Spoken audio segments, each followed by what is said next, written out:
Jemaat Tuhan yang berbahagia, Bapak Ibu, serta anak-anak yang Tuhan Yesus kasihi, kita patut bersyukur kepada Tuhan. Karena kalau kita melihat situasi dan kondisi di luar sana, kita sungguh dipelihara oleh Tuhan. Karena itu kita patut mengucap syukur kepada Tuhan atas kasih dan pemeliharaan Tuhan Yesus dalam hidup dan kehidupan kita semua sampai pada saat ini. Kesempatan Tuhan Yesus berikan untuk kita semua untuk masuk dalam ibadah keluarga. Ibadah keluarga pada hari Rabu ini temanya adalah sukacita orang tua. Kalau berbicara tentang sukacita orang tua, itu berarti bahwa berbicara tentang keluarga. Ada ayah, ada ibu sebagai orang tua dan anak. Saya mau membawa sebuah cerita atau kisah nyata. Seorang anak perempuan kebetulan lahir di tengah-tengah keluarga yang tidak harmonis.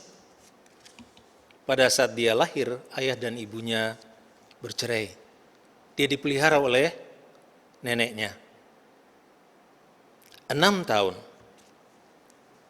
Kemudian ibu kandungnya meminta untuk memelihara dan tinggal bersama ibu kandungnya sekitar 6 tahun, sehingga anak itu berusia 12 tahun.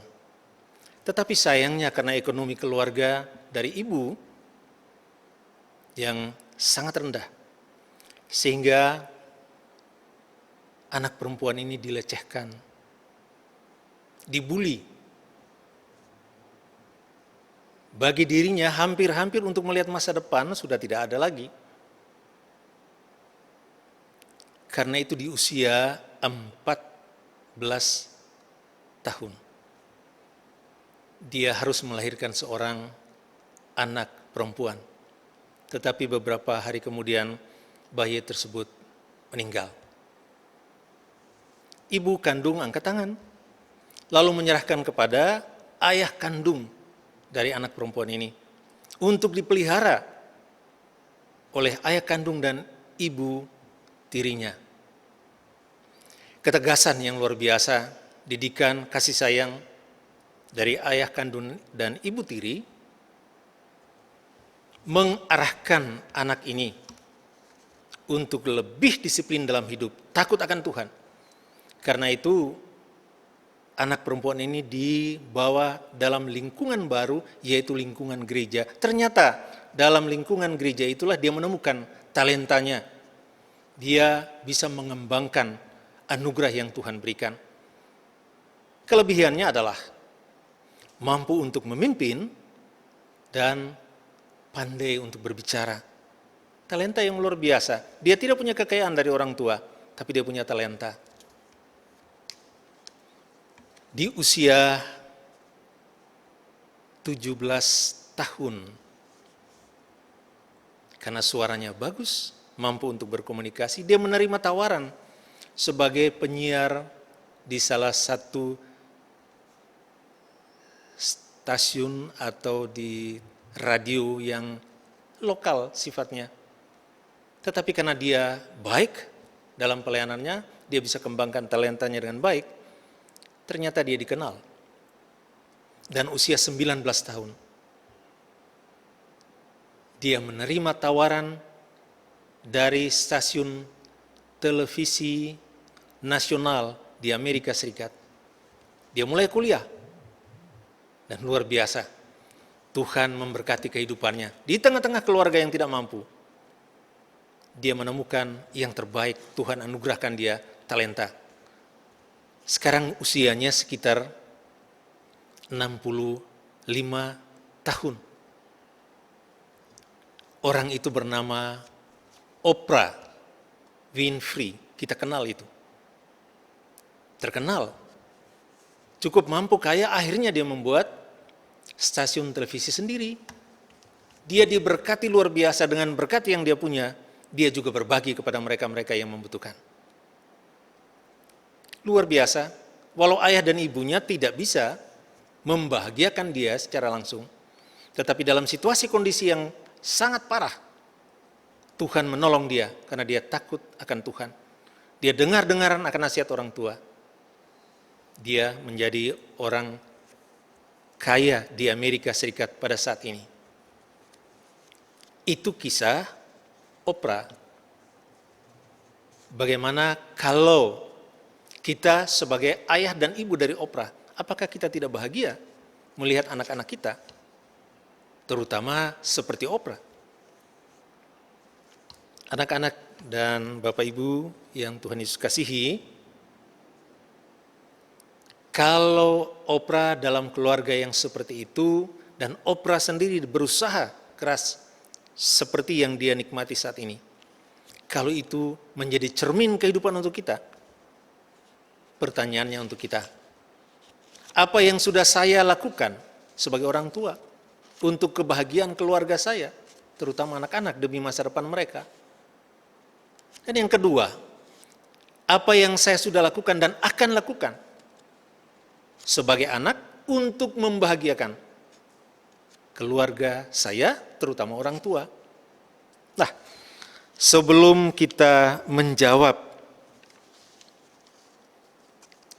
kita akan mencoba untuk melihat apa yang diarahkan oleh Salomo dalam Amsal 23 ayat 24 sampai 26.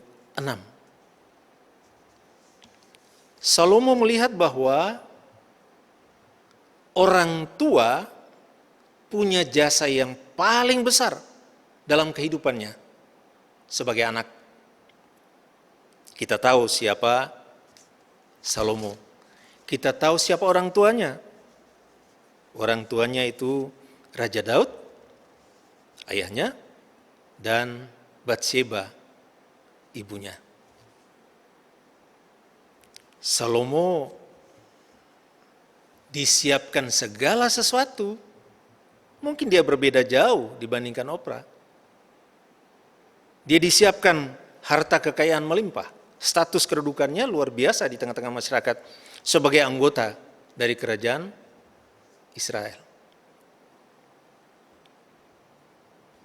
Karena itu Salomo sangat menghormati kedua orang tuanya.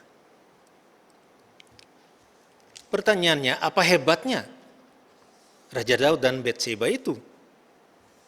Mari kita lihat bahwa Raja Daud juga manusia biasa. Kita perhatikan sisi terangnya Daud. Dalam 1 Samuel 16 ayat 11 sampai ayat 13, ternyata Tuhan memilih dari 8 bersaudara, Tuhan hanya memilih Daud. Statusnya bungsu. Bungsu di dalam kehidupan Israel tidak terpandang dibandingkan dengan anak yang pertama. Itu sisi terangnya. Yang kedua, kita tahu bahwa Alkitab menyaksikan dalam 1 Raja-Raja 17, khususnya di dalam ayat 50, seorang Daud dengan kelengkapan perang yang sangat minim, yaitu hanya dengan umban dan batu kali, mampu mengalahkan Goliat yang besar. Nama Daud menjadi sangat terkenal. Dia hanya datang dengan nama Allah. Dia yakin bahwa Allah akan menolong dia. Itu sisi terangnya dari seorang Daud. Pertama, terpilih. Dia juga diurapi menjadi raja. Yang kedua, dia membuktikan bahwa bersama dengan Tuhan, dia mampu untuk memenangkan setiap persoalan hidup.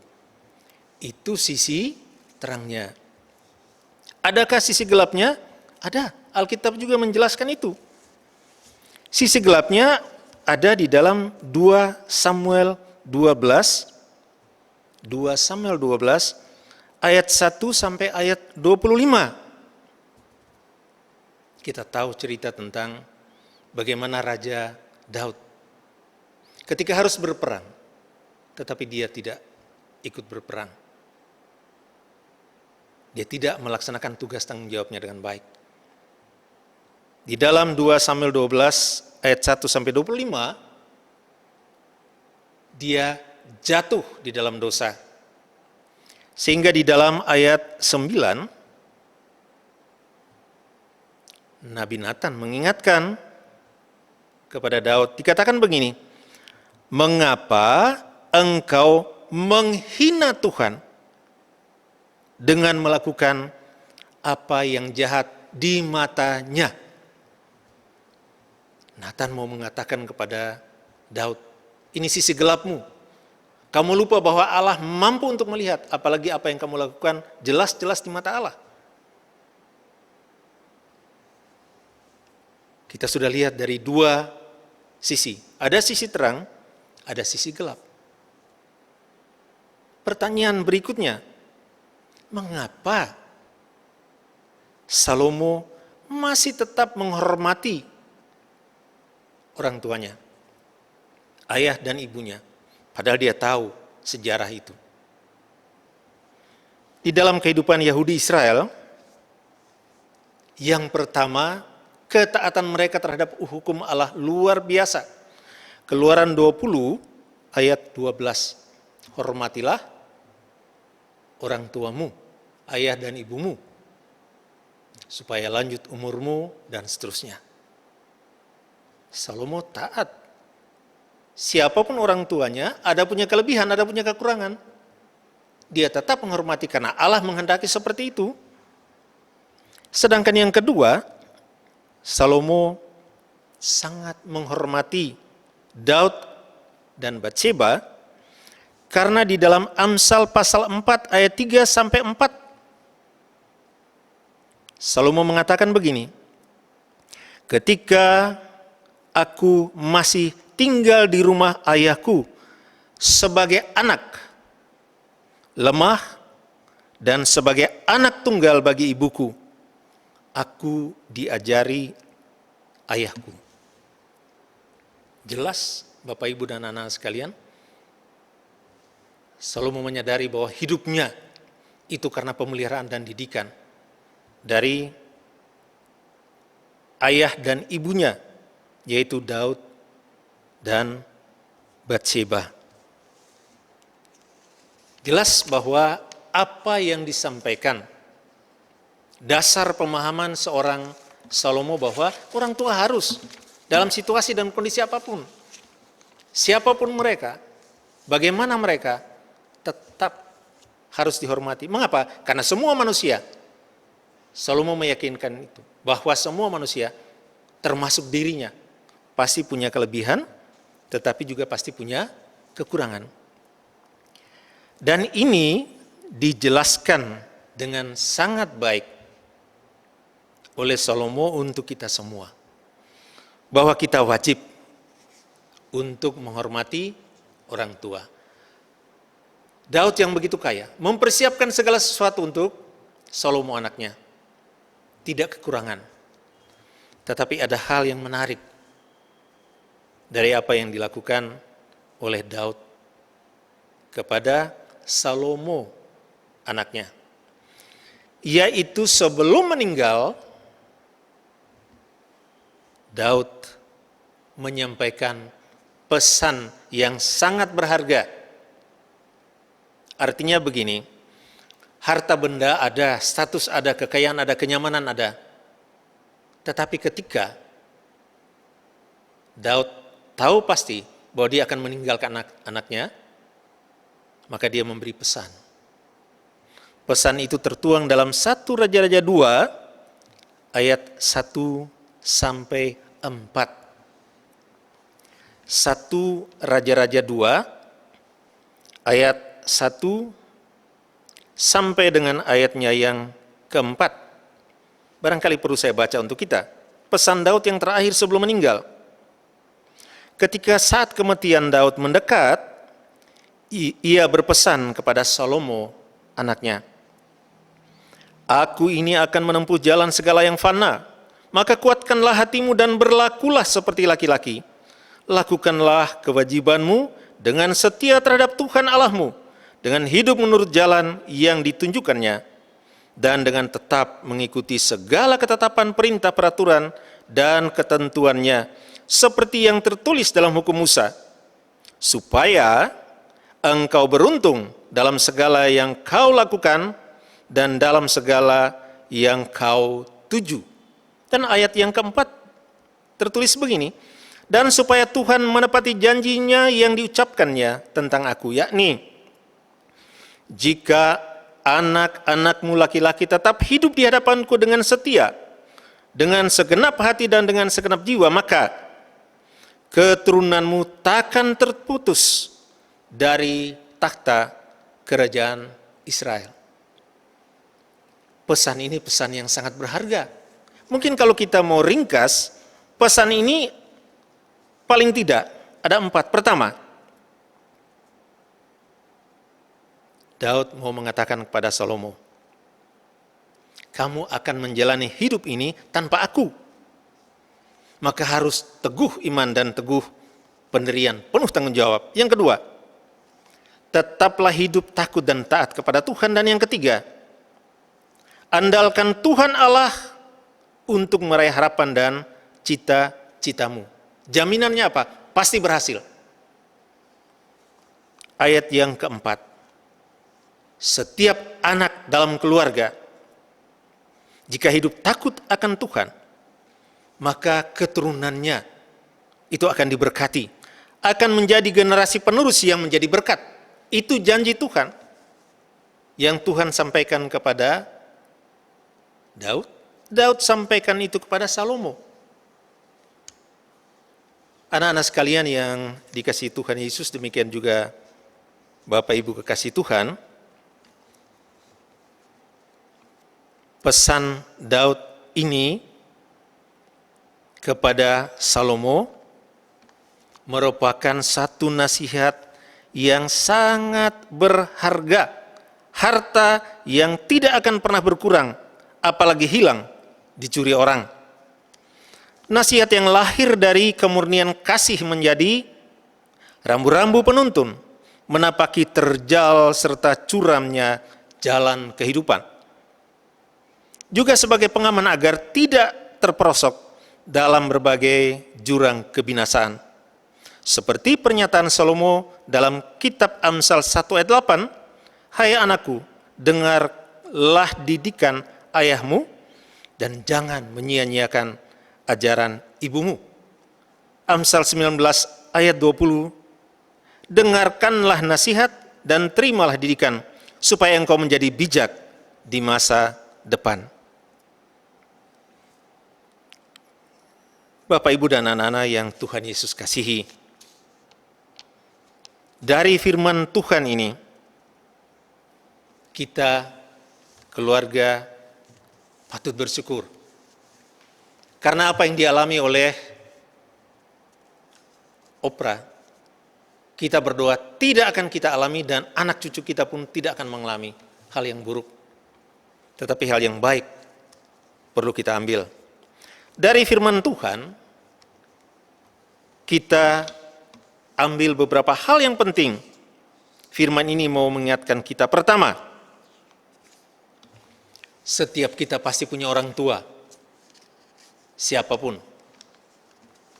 Bahkan orang tua yang ada bersama-sama dengan kita di tengah-tengah keluarga pasti juga punya orang tua. Yang lebih menarik lagi, ketika orang tua yang sudah punya anak, saya ulangi, orang tua yang sudah punya anak, dan orang tua itu masih mempunyai orang tua, berarti orang tua itu juga statusnya adalah anak.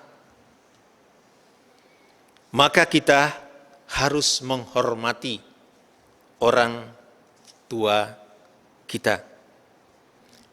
Kalau kita mundur sedikit dari bacaan kita, ayat 21-22 dari Amsal 23, Salomo mengatakan hormati orang tua terutama ketika mereka di usia lanjut. Mengapa? Karena ketika usia lanjut kembali kondisinya seperti anak-anak. Mereka butuh perhatian lebih. Kita tidak minta, tetapi andai kata ada orang tua yang terpaksa harus dilayani segala sesuatunya di tempat tidur, itu menjadi persoalan bagi anak-anak. Sebagian anak-anak yang diberkati merasa bahwa itu menjadi beban. Ingat bahwa ketika kita masih kecil, orang tua melayani kita lebih dari itu. Bahkan ketika kita ada dalam kandungan, orang tua pelihara kita luar biasa. Maka tidak ada alasan untuk kita tidak menghormati orang tua.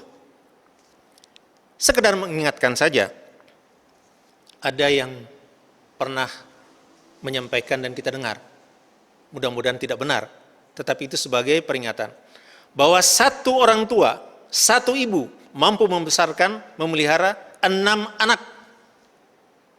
Tetapi sebaliknya, 6 anak belum tentu mampu memelihara dengan penuh kasih satu orang ibu. Itu sekedar mengingatkan kita. Dan hal yang kedua, orang tua kita sudah berusaha memberikan yang terbaik sesuai kemampuan mereka. Hebatnya, mereka tidak pernah absen untuk menyebutkan nama-nama anak-anaknya di dalam doa kepada Tuhan Yesus. Mereka selalu minta berikan yang terbaik. Tuhan, berikanlah yang terbaik untuk anak-anak. Kisah nyata keluarga yang juga tidak terlalu harmonis. Ayah meninggal karena perang saudara di Amerika, tinggal ibu, kemudian anak laki-laki yang pertama bernama Peter Bill Horn dan adiknya. Rupanya anak usia 9 tahun ketika ditinggalkan oleh ayahnya frustrasi. Dia harus bekerja keras untuk menghidupkan keluarga. Karena itu dia kerja apa saja, yang penting halal, dan dia berusaha pulang malam. Dia kerja secapek mungkin. Pulang malam, langsung tidur. Tetapi justru ketika dia setiap hari pulang malam, ibunya gelisah, anak ini belum pulang. Larut malam hampir berganti hari, dia melangkah pelan-pelan masuk ke rumah, menuju kamar tidurnya di lantai atas. Ketika dia lewati pintu kamar ibunya, dia mendengar doa ibunya yang kira-kira demikian, Tuhan Yesus, pelihara Peter, berkati Peter, berikan kekuatan, keselamatan kepada Peter, berikan masa depan yang terbaik kepada Peter. Nama Peter selalu disebut dalam doa. Peter yang Tuhan anugerahkan kemampuan dengan vokalnya yang baik, kemampuan untuk menyusun notasi menjadi sebuah lagu. Dia kemudian menciptakan lagu yang kita sering nyanyikan di doa ibuku. Peter berusaha untuk yang terbaik. Dia tahu bahwa ibunya selalu membawakan dia dalam doa. Tetapi ada hal yang lebih menarik lagi, yaitu di bait yang berikut. Sekarang dia telah pergi. Anak-anak yang kekasih di dalam Tuhan Yesus, kita bersyukur kita punya orang tua. Maka kita harus taat dan setia kepada orang tua kita. Mereka sudah memberikan yang terbaik. Mereka selalu membawa kita dalam doa-doa kita. Yang ketiga, orang tua tidak pernah sedikit pun berpikir bahwa suatu saat dia akan menikmati apa yang sudah dia berikan kepada anak-anaknya. Tidak pernah, orang tua tidak pernah meminta apapun. Yang dia minta adalah hidup yang baik untuk masa depan terbaik menjadi yang terbaik. Bapak, Ibu, dan anak-anak yang kekasih dalam Tuhan Yesus, jika kita mengandalkan Tuhan, jika kita dengar-dengar akan nasihat orang tua, maka tidak mustahil Tuhan akan memberkati kita lebih dari Oprah maupun Peter di masa depan. Bahkan mungkin Tuhan akan mengangkat status kita tinggi seperti seorang Salomo.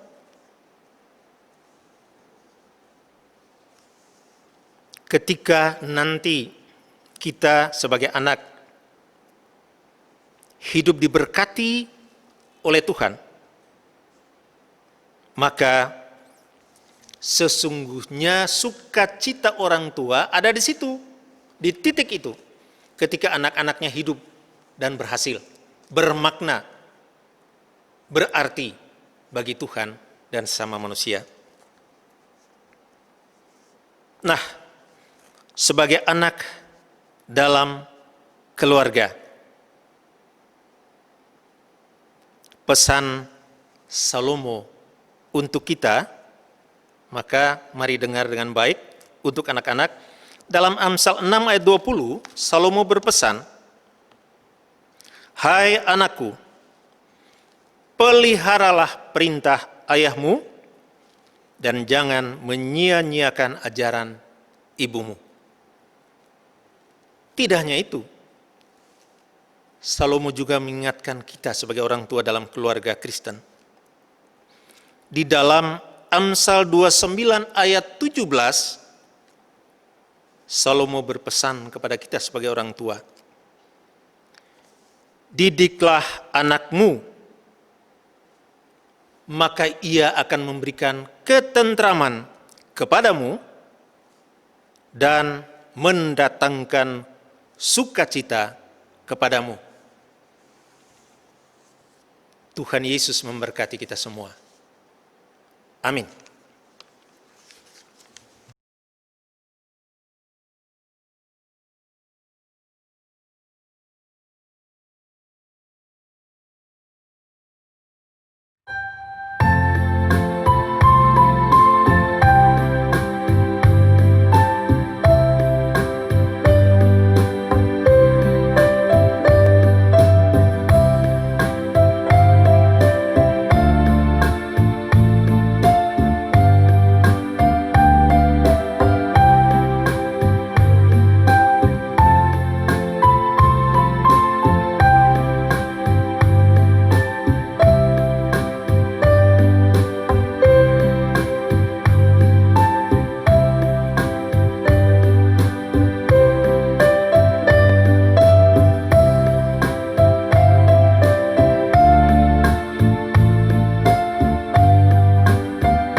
Bapak, Ibu, dan anak-anak sekalian, mari kita satu dalam doa. Kita berdoa.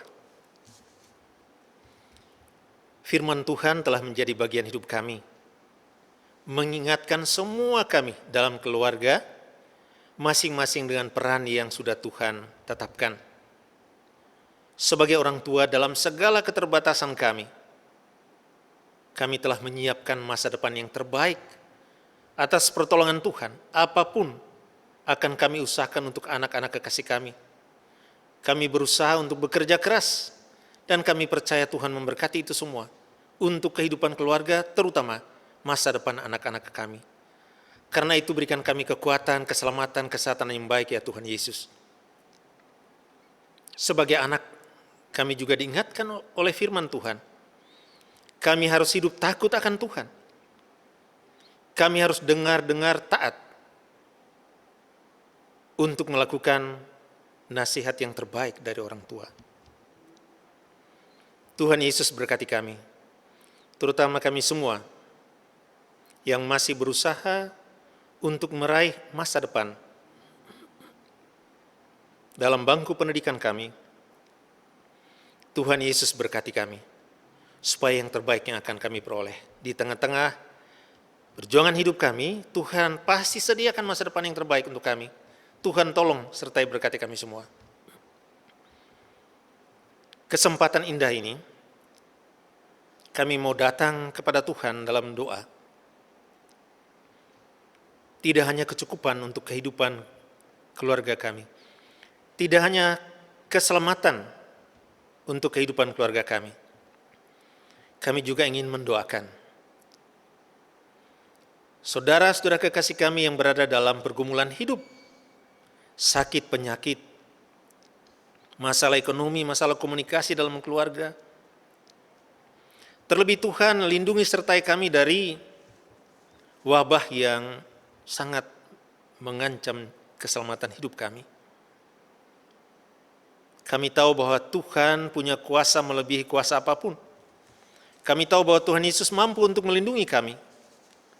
Karena itu pelihara, lindungi sertai kami maupun saudara-saudara kekasih kami dalam kehidupan, baik yang ada di tengah-tengah jemaat kami, baik yang ada di tengah-tengah kehidupan berbangsa dan bernegara. Tuhan Yesus tolong kami semua. Ketika mereka yang Tuhan izinkan untuk mengalami sakit, kami juga yakin dan percaya Tuhan Yesus mampu untuk sembuhkan mereka. Kuatkan iman percaya mereka anggota keluarga supaya mereka tetap mendukung di dalam doa. Kami mohon berkat Tuhan untuk pemimpin negara dan bangsa kami, terutama mereka yang Tuhan percayakan untuk bekerja keras di bidang kesehatan. Lindungi sertai mereka Tuhan, jangan sampai ada lagi yang harus mengorbankan nyawa karena tugas pelayanan yang mulia. Kami hanya mampu meminta kiranya Tuhan Yesus mau lindungi mereka semua maupun anggota keluarga. Mereka yang Tuhan percayakan dalam bidang hukum untuk mengatur, menata, terutama mencegah supaya tidak lagi muncul korban akibat wabah ini.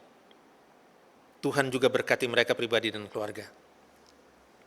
Terima kasih Bapa di sorga. Gereja kami dengan segala pergumulan, pelayanan, anggota jemaat kami juga bawa dalam tangan pengasihan Tuhan. Hamba-hamba Tuhan, anggota keluarga mereka Tuhan juga berkati. Terima kasih Bapa di sorga.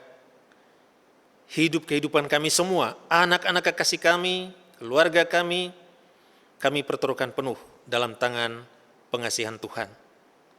Kami yakin dan percaya, tangan kasih Tuhan akan terus menyertai, memberkati hidup kehidupan kami, walaupun di tengah-tengah situasi dan kondisi seperti ini. Karena itu kuatkan iman percaya kami, ajarlah kami untuk taat dan setia, tidak hanya kepada Tuhan melalui firman Tuhan, tetapi juga ketaatan terhadap peraturan-peraturan yang sudah diputuskan oleh negara dan bangsa kami. Terima kasih Bapa di sorga. Inilah doa permohonan dan ucapan syukur kami yang kami alaskan semuanya hanya di dalam nama Tuhan kami Yesus Kristus yang sudah mengajar kami berdoa. Bapa kami yang di sorga, dikuduskanlah namamu. Datanglah kerajaanmu, jadilah kehendak-Mu di bumi seperti di sorga. Berikanlah kami pada hari ini makanan kami yang secukupnya, dan ampunilah kami akan kesalahan kami, seperti kami juga sudah mengampuni orang yang bersalah kepada kami. Dan janganlah membawa kami ke dalam pencobaan, tetapi lepaskanlah kami daripada yang jahat.